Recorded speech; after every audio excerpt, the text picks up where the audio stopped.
Some of you have been asking for me to give you some additional assistance over the weekend. And so I decided to make this video to walk you through your paper. For those of you who have already written your paper, you can look at this video and sort of go through it to see if you have the necessary components. For those of you who have not started on your essay, this should be a big help to you for you to get started. Right? You can take this recording, rewind it as many times as you need in order to fully understand what's required in your literary analysis essay. Right? The first thing is you should have an introduction. Your introduction is the first paragraph in your essay. You can begin it one of these 5 ways here. Either one of these will do, but you need to think about what literary device you're focusing on. If you're focusing on character, for instance, you may want to use a meaningful quote of dialogue between the 2 characters, right? A snatch of dialogue between the 2 characters.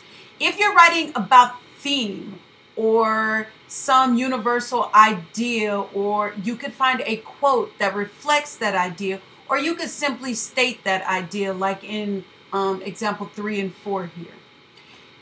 If you wanted to start with a startling fact, right, or a bit of information that deals with your subject, you could do that.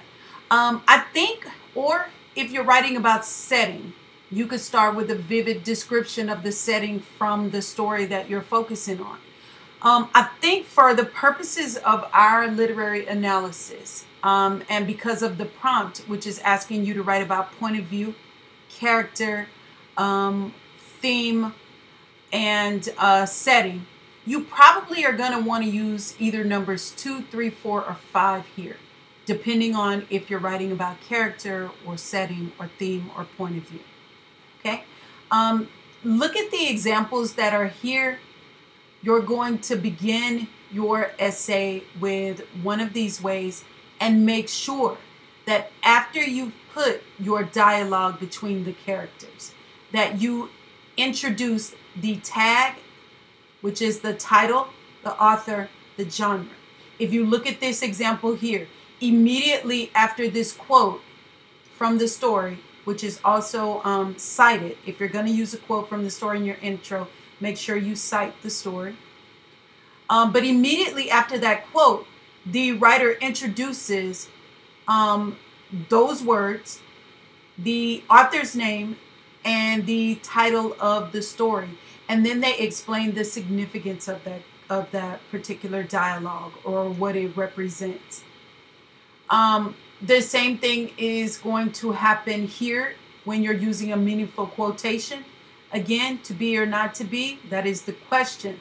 This familiar statement expresses the young prince's moral dilemma in William Shakespeare's tragedy, Hamlet, Prince of Denmark. Again, if you're going to start it with a quote, then you're going to describe where the quote originates, and you are going to make sure that you include a tag. Title of the story that you're writing over, the author, and the genre. Okay, so immediately after you put your quote or your dialogue or your startling information or your universal idea, you want to make sure that you cite which story you're writing about and who the author is, and then also refer to the importance of that quote or that dialogue or that theme. Okay. Later on in this presentation, I'm going to give you an example of everything that I'm going over. Okay? So that's your intro, the first part of your intro. The very last sentence of your intro, after you've introduced the story, the background, the dialogue, the interesting quote or whatever you're putting, you are going to have a thesis statement. Now, a lot of you are having an issue with your thesis statement from looking at your rough drafts. Your thesis statement is going to provide the overall main idea for your paper. So your thesis has to be this broad statement that covers the theme, and it also has to cover the device that reveals that theme. Okay? Again, your thesis has to have two components. Your thesis has to tell me what the theme of the story you're dealing with. An example would be if your story was about war and you came up with the idea that war dehumanizes mankind. So war makes us less human. Okay? That is the theme that you're saying this story covers. So not only do you take that theme, but you have to add to and suggest how that theme is revealed by the author. Now that theme is going to be revealed either with what we have: setting, character, or point of view.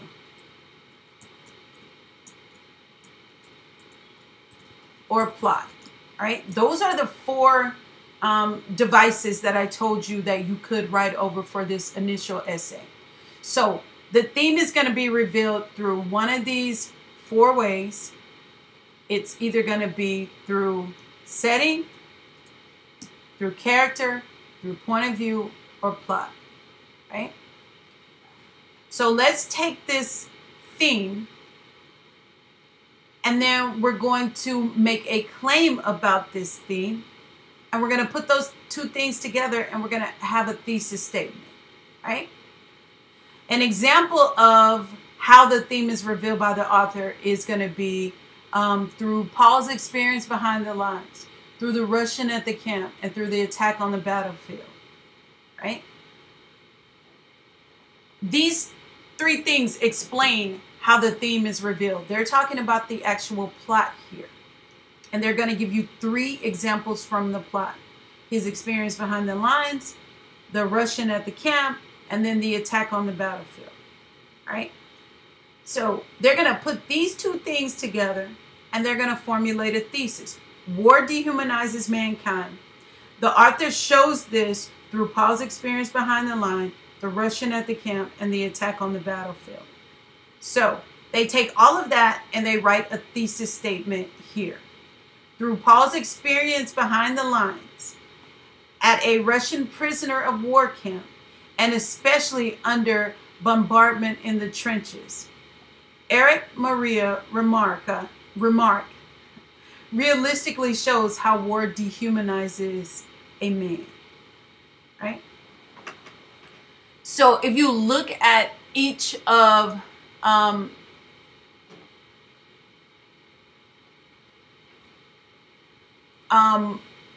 these different ideas that this writer has, he puts them all together and meshes them together in order to form a thesis statement. All right.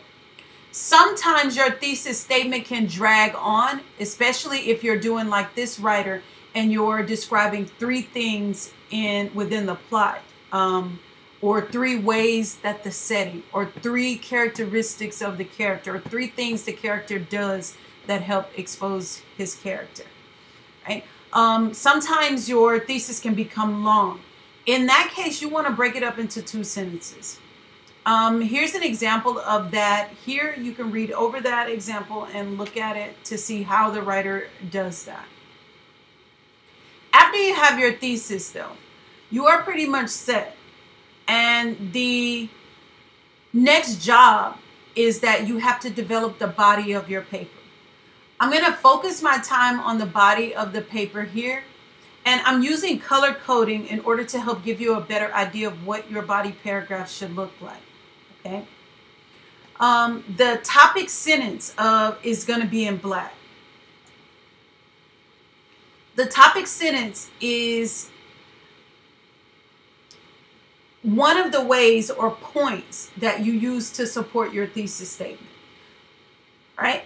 I came up with this acronym that was actually given to me in a set of instructions that I bought a long time ago from a company. And so I'm going to show you this format in order for you to know what your body paragraph should look like, right? The topic sentence is going to be the first sentence of your body paragraph. It identifies one aspect of your thesis, and it states a primary reason why the thesis is true. It does not, I repeat, not include quotes from the text. Do not put any quotes in your topic sentence. If you are checking over your paper and you're looking at the first sentence of your body paragraph, if it has quotations, you need to start over. Okay? Your topic sentence has a formula, and this is the formula. It is going to introduce a topic, plus it's going to make a claim about that topic.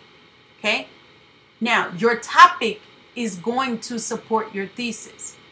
For example, if you say that you're going to examine, let's say you're examining the character of Miss Emily in A Rose for Emily, right? You're going to have a topic about Emily.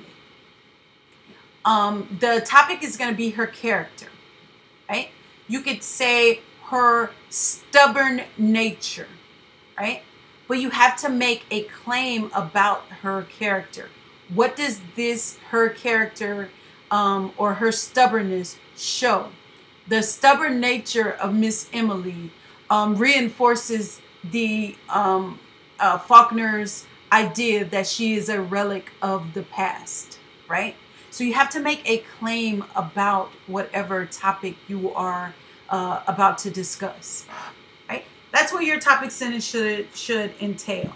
I'm going to give you an example of these a little bit later on, but just so that you understand what the makeup of a topic sentence is. It's going to include a topic like the character of Miss Emily, the character of the narrator in the Battle Royale, the setting in Kate Chopin's Storm, right? So it's going to include a topic, but then you have to make a claim about that topic. What does the setting represent? What does the character, what aspect of the character are you focusing on? And what does that aspect of that character represent? Okay. After you have a topic sentence, you will include concrete details. The most important thing about the concrete details is that it comes directly from the story. It's going to be a quote. However, you don't ever just stick a quote immediately after your topic sentence. You need to have what is called a lead-in phrase or sentence that prepares the reader for the textual evidence that you're about to introduce. That can be done by summarizing what is happening in the quote or summarizing the action either that has happened before that quote or that's happening during that quote, right? The concrete detail is definitely going to be a direct quote from the story, but your concrete detail is not going to be any more than 2 to 3 sentences of quotations. Do not put an entire paragraph of a quote in order to try and elongate your essay. You need to limit the amount of sentences when you introduce a quote to 2 to 3 sentences from the text. 2 to 3 sentences from the text for this concrete detail.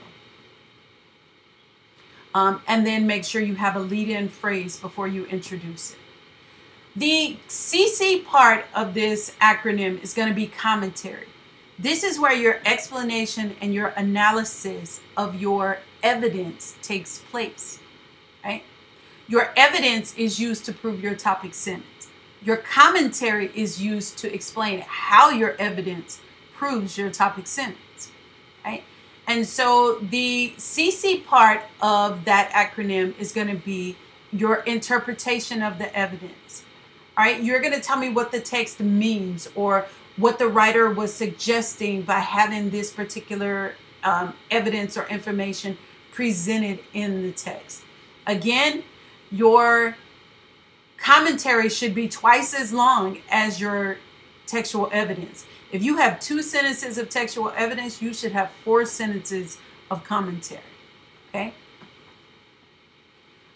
If you go back up and look at this formula, when you put one piece of evidence, you're going to have, again, 2 sentences of commentary because you have 1 piece of evidence. If you have 2 sentences of evidence, you're going to have 4 sentences of commentary, 3 to 4 sentences of commentary. But you're not going to stop your paragraph there after you put the first concrete detail and the commentary. You are going to then add another piece of evidence in order to make this a full body paragraph. One more piece of evidence. It could be 1 sentence piece of evidence or 2, but you're going to follow the same instructions.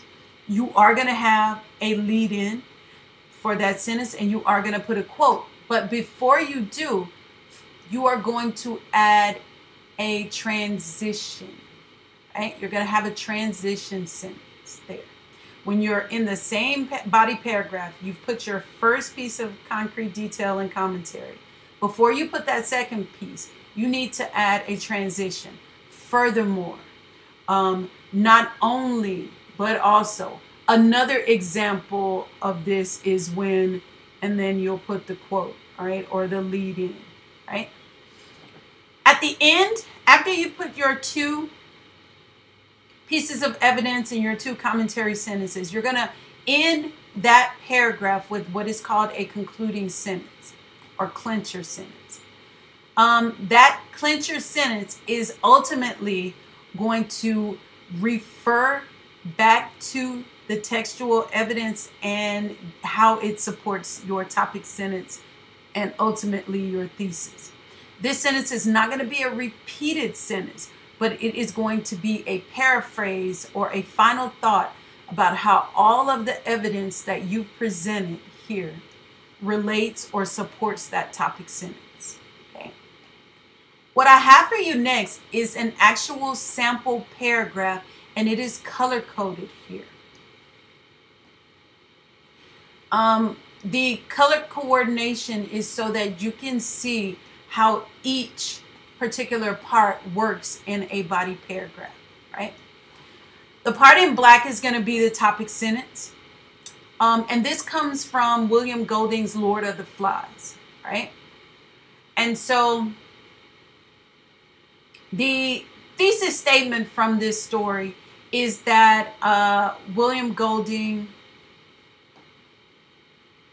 uses the conch as a symbol. And that conch symbols how the theme of how humans, when they're removed from society, they will become evil, right? So here's the theme.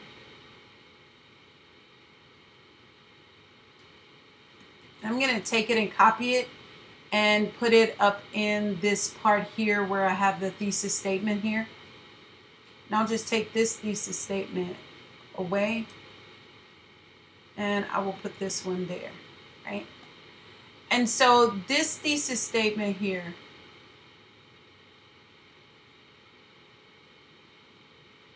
is going to be used in order to support this paragraph here. The thesis statement here says the boy's evolving relationship with the conch illustrates Golding's theme that humans, when removed from the pressures of civilized authority, will become evil. Okay?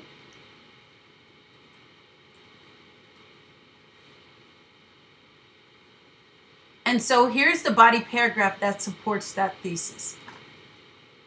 The topic sentence is going to show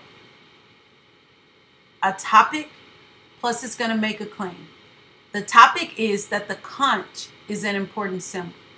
Okay? So the topic is the conch is an important symbol. So you have to make a claim. Okay? So how does the writer show the conch is an important symbol? He shows that because he says it unites the boys and gives them power to deal with their situation. This is the claim of how the conch functions in the story, right? For you, yours would be your thesis statement instead of the conch, because you're not writing over symbolism, you're writing over setting. So your subject would be the setting. The setting is important in the storm because you have to make a claim about the setting because it shows something or it does something or it creates some type of situation for the characters. Whatever your topic that you're writing about, whatever it does, and whatever the writer is suggesting by using that topic, that is what you put in your topic sentence, okay? Here, the topic sentence has a topic plus a claim. Once you have that topic and that claim, you're going to then introduce the concrete details. What evidence do you have that shows that this conch is an important symbol that unites and gives these boys power? Right? Here, you're going to have a lead-in sentence. When the conch is first found and blown, it brings everyone together. This basically tells me how it unites them. Right? And then you're going to put a quote here, and you're going to make sure you cite that quote. Okay, that comes from the story. Ralph found his breath and blew a series of short blasts. Piggy exclaimed, "There's one." Okay, they're talking about the conch. Now, you as a reader and a writer, you have to explain to me, okay, so how does this quote prove that the conch unites them? Right? And this is the writer's idea that shows that. Here, Piggy observes one boy emerging from the jungle, but soon boys conform all around. Each comes for his own reason, some for plain curiosity, others for the prospect of a rescue. They all form the first assembly thanks to the conch. The first job of the assembly is to unite even further and choose a leader. Right? So again, this explains how this quote shows that this conch serves as a symbol that brings all these people together. They're going to put another piece of evidence. Once again, the conch plays an important part. It is Ralph who is chosen to be the chief, and the main reason for this is because he holds the conch. When it is put to a vote, the boys exclaim, "Him with the shell, Ralph. Let him be the chief with the trumpeting thing." Right? This part here that I haven't read is actually going to be still a part of the analysis here. So I'm going to change that to green. Right? The next piece of evidence, though, is, again, a lead-in sentence here, which could use a transition. They could have added something like, another way the conch unites the boys is when it's put to a vote, the boys exclaim. Right? This could use a transition sentence here or a transition phrase there, but they're going to put another quote. And this time they're going to put a one-sentence quote here. And so their commentary is also going to be about a sentence. Here you have more quotes, so you're going to have more sentences of commentary. At the end, after this commentary here, you're going to conclude this paragraph. All they're doing is going back up to their thesis statement, looking at the idea that was presented here, and they're going to paraphrase that, summarize it, state it in a different way. All right? It leads back to the topic sentence. Thus, at first, the conch is an important object bringing civilizing influences to the boys as they work together to make the best of a bad situation. And you'll notice that the concluding sentence is a bit more general. Right? It makes a general idea. They're working together to make the best of a bad situation. It doesn't repeat the specific events that occurred in that body paragraph. Okay? Or in that topic sentence. The conclusion is going to be the last part of your essay. You will have several body paragraphs depending on how many points you are making to prove your thesis. Right? You definitely will have more than one body paragraph, but each of your body paragraphs will follow this formula. So before you get ready to submit your essay, look over this formula and make sure that each body paragraph follows this formula. Once you have 2 or 3, probably 3 body paragraphs, you are going to write your conclusion. Your conclusion is going to do these 6 things. Reflect on how your essay topic relates back to the short story as a whole. Evaluate how successful the author is at achieving his or her theme. I don't want you to give a personal statement about the topic. I don't want you to make predictions. But I do want you to connect back to your creative opening. that you put there and sort of tie up your essay as a whole. So for the conclusion, I narrowed it down to these 3 things that I want you to do, okay? Make sure that your conclusion does that. In the following papers then, what I have here is a sample that was provided from a seminar that I attended, a guide to writing literary analysis. And so I've credited the author down here, but this essay is from that literary guide. And it is the same paragraphs that I took out and explained to you, but this is the essay as a whole. Look over this essay and look at each of the body paragraphs and look at the topic sentence and then look at the evidence. Look at how they're tying up the evidence, how they're introducing it, right? And this is just another sample for you to look at before you actually turn your essay in. And this is a sample for you to use if you're having some trouble. You can rewind this video as much as possible and go over these things over and over until you begin to understand how to incorporate these things into your own writing. If you have a question about anything, please let me know. Thanks, guys.